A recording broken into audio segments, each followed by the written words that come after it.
嗨，大家好，好久不见啊！我们今天来做开箱的动作。只开的这个东西没有很大，小小的，是从美国那边寄来的。那是我一个朋友 Hans 他买的，那他就委托我帮他开箱，因为他工作很忙，常常飞来飞去的。那这个题材呢，我想在日本海军里面目前没有任何一家厂商有出这个产品，就只有这家3D 列印公司还有出这个东西。那我们来看看这一艘船是哪一艘船。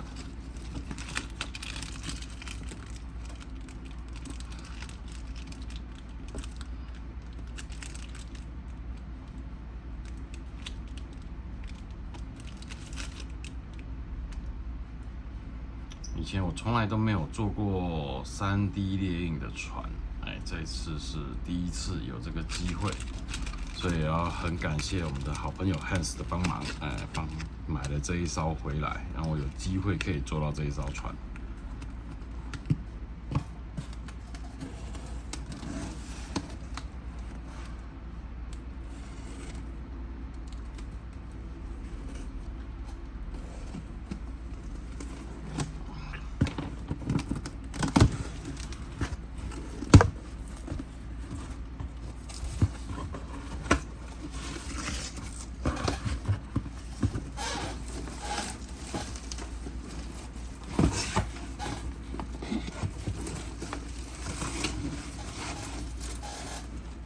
鼓音加鼓。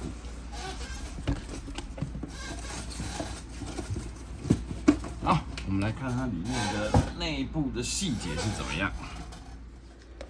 首先盒子和绘做的也蛮漂亮的，那盒子的质感也还 OK 然后它应该是可以做成2艘吧，鼓音跟加鼓都可以做。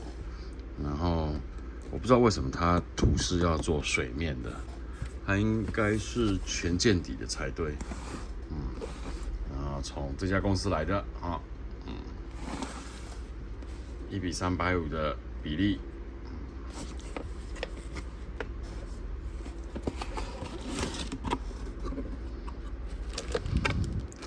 首先看到我们的船身，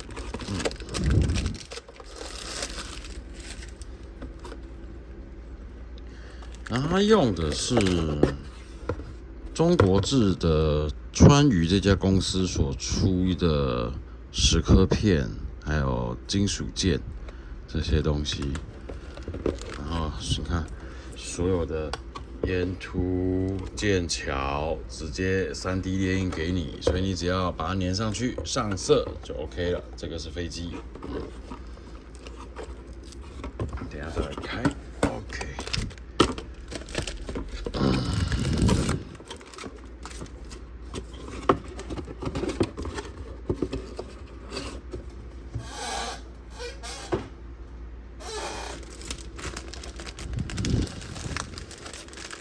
这个应该是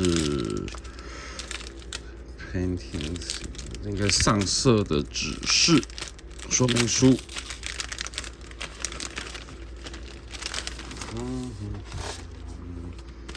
然后都是给铜棒，哎呦，所以我看大部分手工自制的东西应该会蛮多的。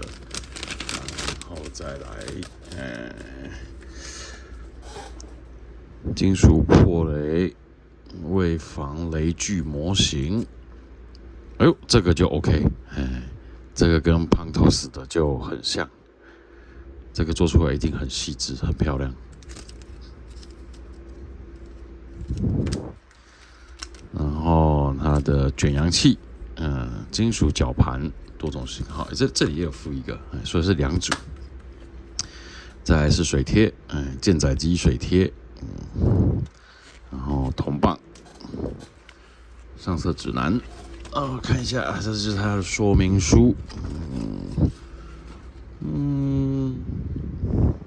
，1926、1930、1941，所以我们等一下对照一下材料，看能够做成什么样形式的。切割的话，可能是要带加温的切割器下去切割。那胶合的时候，应该是使用 UV 胶。船身组装的说明。这个是3D 成型的注料口吧。推荐使用塔米亚的树脂的 AB 胶。这个是零件图。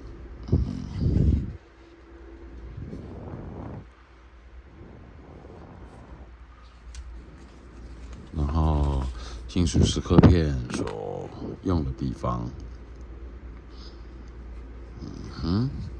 鼓音跟夹鼓的键手，还有烟突稍微不一样的地方，跟你讲要怎么选。不过夹鼓跟鼓音的键手，我倒是看不出来有哪里不太一样。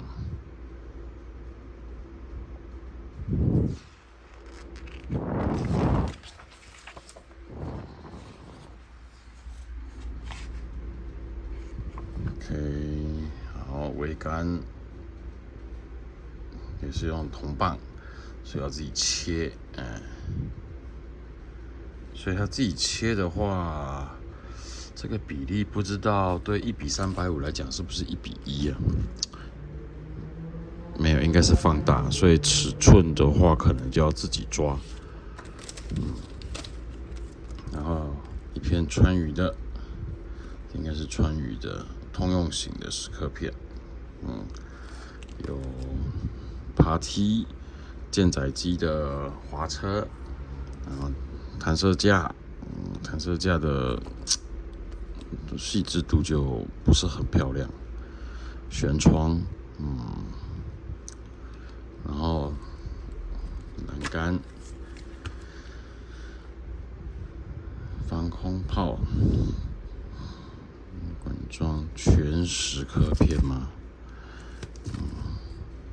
这个真的是，对，全蚀刻片，这应该会折到很辛苦。双联装的，18门 ，OK， 好，所以它大部分的蚀刻片的细节大概就是这个样子。那再来我们就看它的所附的这些零件，3D 列印出来的效果怎么样？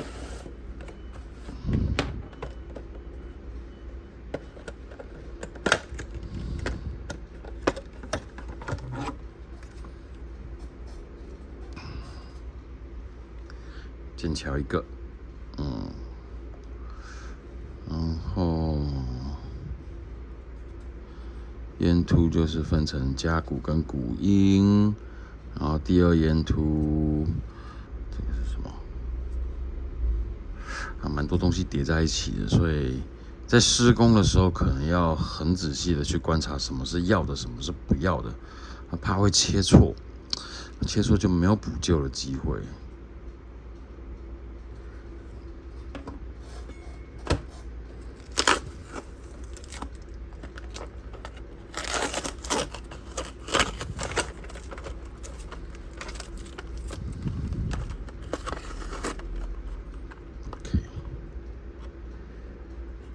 这个是舰载机的浮筒，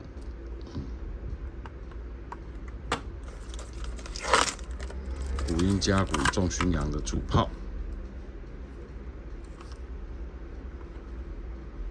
细节还算可以。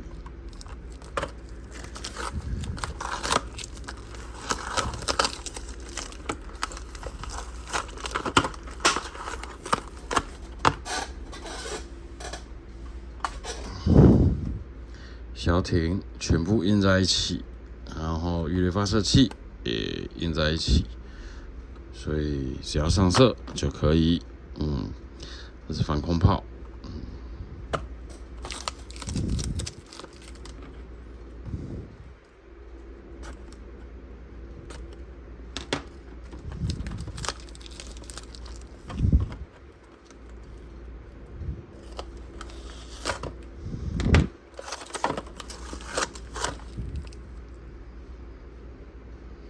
小艇吊架，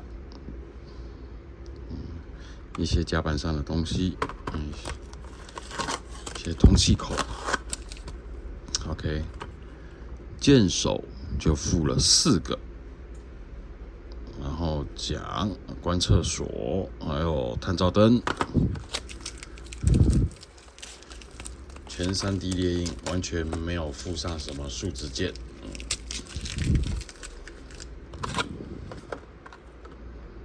然后凝式水针，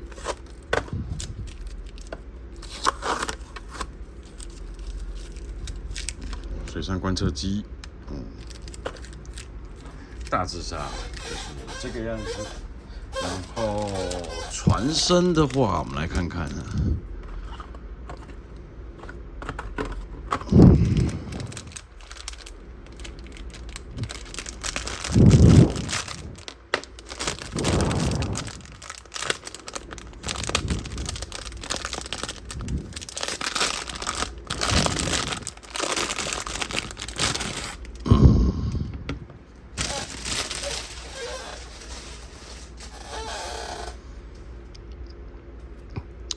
我靠！所以这个你光是要打磨它哈，